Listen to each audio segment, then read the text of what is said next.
이번 시간에는 바디 에어로에 대해 알아보겠습니다. 먼저 바디는 드라이버의 안전을 위한 필수적인 요소입니다. 구조적, 재료학적인 안정성이 요구되며 공기 저항을 최소화하기 위한 유체 역학적인 형상 설계도 중요합니다. 자작차에서 바디는 크게 두 가지 종류로 나뉩니다. 스틸 파이프로 트러스 구조를 이루는 바디를 프레임, 샌드위치 패널 구조의 복합 소재로 구조를 이루는 바디를 모노코크라고 합니다. 프레임은 제작 비용이 저렴하여 제작 난이도가 상대적으로 쉽다는 장점이 있지만 모노코크에 비해 상대적으로 무겁습니다. 모노코크는 제작 비용이 비싸고 제작이 매우 까다롭습니다. 프레임에 비해서 높은 강성과 가벼운 무게를 가질 수 있다는 장점이 있습니다. 이번 시간에는 모노코크에 대한 내용 및 실험에 대해 다뤄보겠습니다. 모노코크 바디는 샌드위치 패널 구조로 이루어집니다. 내측, 외측면에 카본 복합 소재 레이어로 층을 이루고 그 사이에 코어 소재를 넣게 됩니다. 주로 압축 강성이 높고 무게가 가벼운 하니콤 코어를 이용하게 됩니다. 또한 카본과 코어를 접착시키기 위한 어데시브 필름도 추가하게 됩니다. 샌드위치 패널 구조의 장점은 매우 가벼운 무게에 높은 굽힘 강성을 가질 수 있다는 점입니다. 실험에 앞서 기본적인 재료역학 이론에 대해 알아보겠습니다. 이 곡선은 물체의 인장력이 가해졌을 때 물체의 거동에 따른 응력을 나타낸 것입니다. 먼저 물체가 인장하게 되면 탄성 영역을 거쳐 소성 영역으로 들어가게 됩니다. 탄성 영역에서는 물체의 외력이 사라지면 원상태로 돌아가게 됩니다. 소성 영역에 들어가면 물체의 외력이 사라져도 더 이상 원래 상태로 돌아가지 않고 변형된 상태가 유지됩니다. 여기서 계속 하중을 가하면 응력이 점점 증가하면서 최대치에 이르게 되는데 이때 응력을 극한 응력이라 합니다. 극한 응력을 기반으로 인장 강도를 측정할 수 있게 됩니다. 극한 응력을 넘어서면 물체의 내구성이 떨어지면서 응력이 줄어들고 끝으로 파괴됩니다. 이번 시간 실험을 위해 인지해야 할 점은 탄성 영역에서 선형 구간의 기울기는 곧 탄성 계수라는 것입니다. 에어로 파트는 적은 질량으로 에어로 키트들을 만들어 큰 다운포스를 만드는 것이 중요합니다. 하지만 무작정 경량화하여 에어로 키트를 만들게 되면 키트들이 다운포스의 압력을 견디지 못해 파손될 수 있으므로 적절한 재질과 형상을 선택하여 설계해야 합니다. 또한 드래그와 다운포스는 공존하기에 적은 드래그 값을 생성하며 큰 다운포스 값을 만들어내도록 설계하는 것이 중요합니다. 드래그는 항력이라고도 표현합니다. 드래그는 물체가 유체 안에서 상대적으로 움직일 때 움직이는 방향의 반대 방향으로 작용하여 물체의 운동을 방해하는 힘입니다.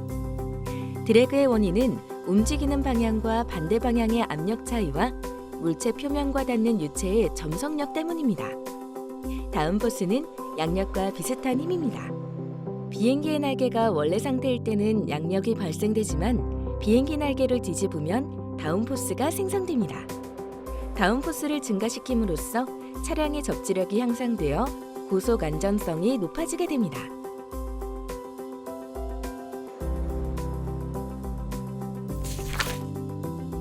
실험에 들어가기에 앞서 이번 시간에 진행할 실험의 목적에 대해 알아보겠습니다.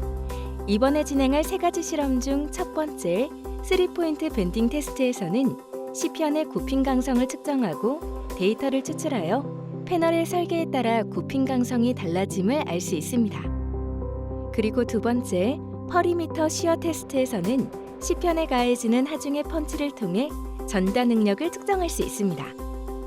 마지막으로 세 번째 포텐시오미터 테스트에서는 에어로키터의 다운포스를 쇽의 변이를 측정해서 구할 수 있습니다. 그럼 실험을 시작해 보겠습니다.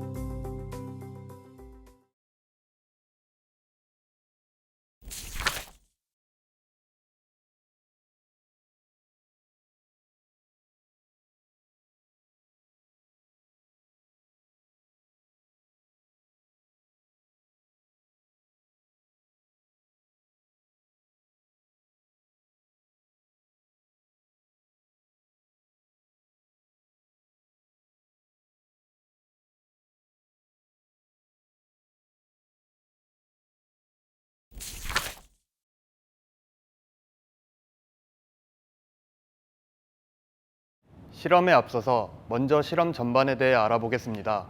3포인트 밴딩 테스트는 시편의 굽힘 강성을 측정하는 실험입니다. 차량 주행 시 차체의 외력이 가해질 때 팔 길이에 의한 모멘트가 발생합니다. 이 하중을 버티기 위한 굽힘 강성을 측정하기 위해서는 파괴 실험을 통한 응력 변형률 선도를 출력하여 데이터를 분석해야 합니다. 지금부터 3포인트 밴딩 테스트에 대해 알아보겠습니다. 첫 번째 실험은 시편의 굽힘 강성을 측정할 수 있는 3포인트 밴딩 테스트입니다. 먼저 시편을 파괴하기 좋게 약 500 곱하기 275mm 정도의 사이즈로 제작합니다. 하중 이외의 반력을 최소화하기 위해 모든 리그는 원형으로 제작하는 것이 실험의 정확도를 높이는 데 좋습니다.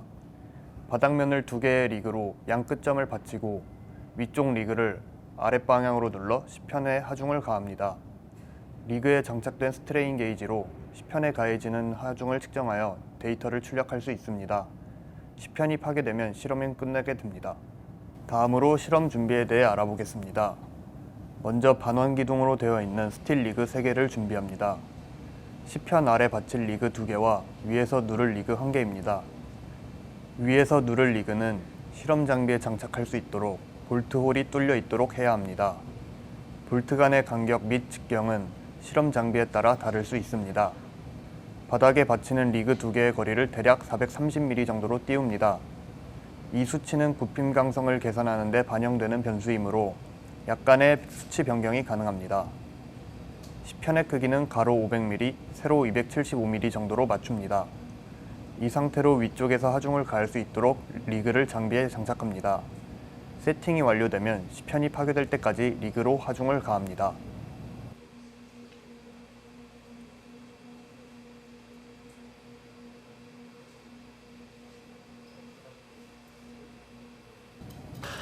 보시는 것처럼 시편에 지속적으로 하중을 가하면 선형적으로 하중량이 증가하다가 최대치가 되고 나서 시편이 파괴됩니다. 이 순간 실험은 종료되어도 무방합니다. 실험 결과입니다. 카본 복합 소재를 이용한 샌드위치 패널은 취성이기 때문에 이와 같은 데이터를 얻게 됩니다.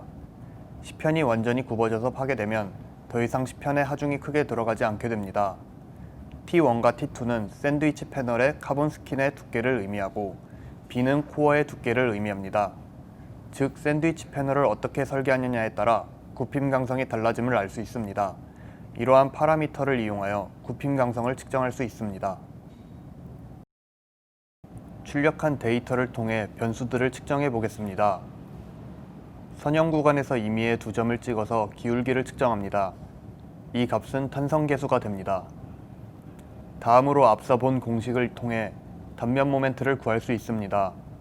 h는 시편의 세로축 길이, l은 바닥에서 시편을 받친 두 리그 사이의 거리입니다. 이 값들을 입력하면 앞의 공식을 토대로 단면 모멘트를 구할 수 있습니다. 기울기로 구한 탄성계수를 파스칼으로 단위 변환을 해줍니다. 탄성계수와 단면 모멘트를 곱하면 굽힘 강성이 됩니다.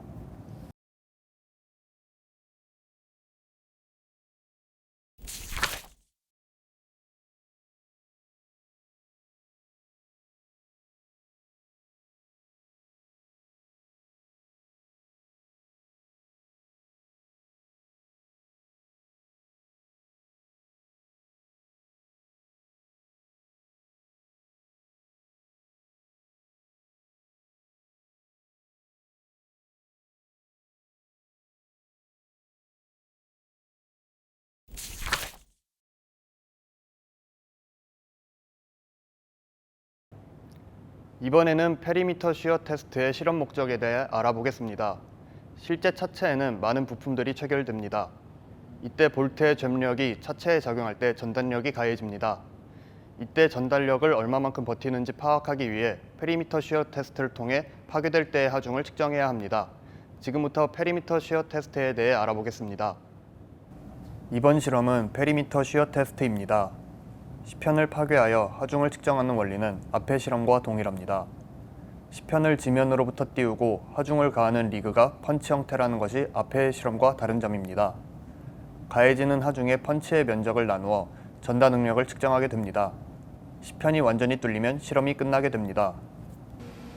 실험 준비에 대해 알아보겠습니다. 시편을 바닥에 받칠 수 있는 링 형태의 스틸 리그와 하중을 가할 직경 25mm의 펀치 스틸 리그를 준비합니다. 시편의 크기는 바닥을 받치는 리그보다 크면 됩니다. 먼저 평판에 링을 놓고 그 위에 시편을 올립니다. 그 다음 실험 장비에 펀치를 장착합니다. 주의할 점은 펀치가 내려갈 때 링의 위치는 펀치와 닿지 않는 곳이어야 합니다.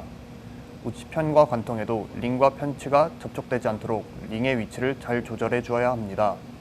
세팅이 완료되면 시편이 관통할 때까지 펀치를 눌러 하중을 가합니다.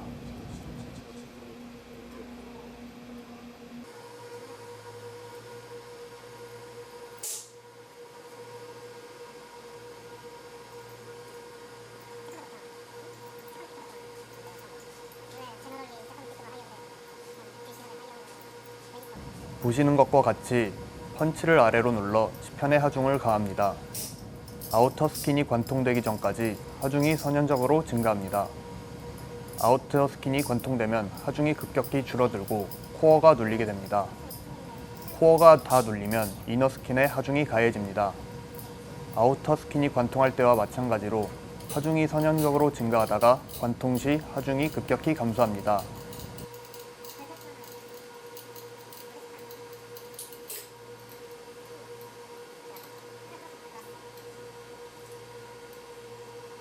양면의 스킨이 모두 관통되면 실험은 종료되어도 무방합니다.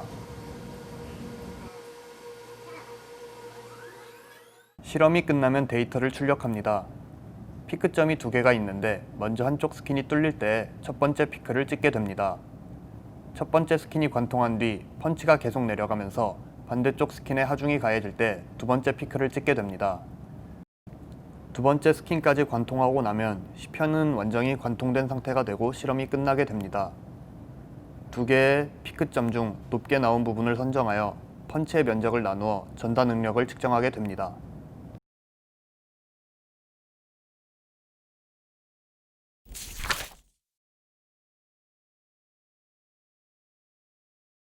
에어로다이나믹스는 유체역학 요소로 차체에 장착되어 주행 성능을 향상시켜 줍니다. 비행기의 날개가 양력을 받는 원리와 마찬가지로 차량에는 비행기의 날개의 형상을 거꾸로 장착하여 다운포스를 내는 데 의미를 두고 있습니다. 다운포스가 발생되면 코너링 시에도 차량의 주행 성능이 안정적이기 때문입니다. 포텐시오미터를 쇽에 장착하여 주행 시의 쇽 변이를 측정하고 에어로키트의 다운포스를 측정할 수 있습니다. 지금부터 포텐시오미터 테스트에 대해 알아보겠습니다. 다운포스를 측정하는데 포텐시오미터를 이용하여 측정을 합니다. 에어로를 설계와 해석을 하면서 CFD 해석을 진행하는데 이러한 해석 수치값을 증명하는 목적으로 테스트를 진행합니다. 포텐시오미터는 가변 저항기로서 장착된 부품의 위치를 감지합니다. 이 센서를 차량에 장착하여 차량을 구동한 뒤 데이터 로깅을 하는 방식으로 테스트가 진행됩니다. 해석을 바탕으로 설계 및 제작한 에어로키트를 차량에 장착하고 주행 테스트를 진행합니다. 에어로키트가 있을 때와 없을 때 각각의 포텐시오미터 측정값을 비교하여 다운포스를 측정할 수 있습니다. 1. 설계한 에어로키트를 모델링하여 CFD 해석을 통해서 다운포스 값을 예측합니다. 2. 차량의 쇽에 포텐시오미터를 장착합니다. 이를 통해 주행 시 쇽의 변이를 측정할 수 있습니다. 3. 차량을 주행하여 주행 시 포텐시오미터 데이터를 로깅합니다. 4. 추출한 데이터를 기반으로 해석값을 증명합니다.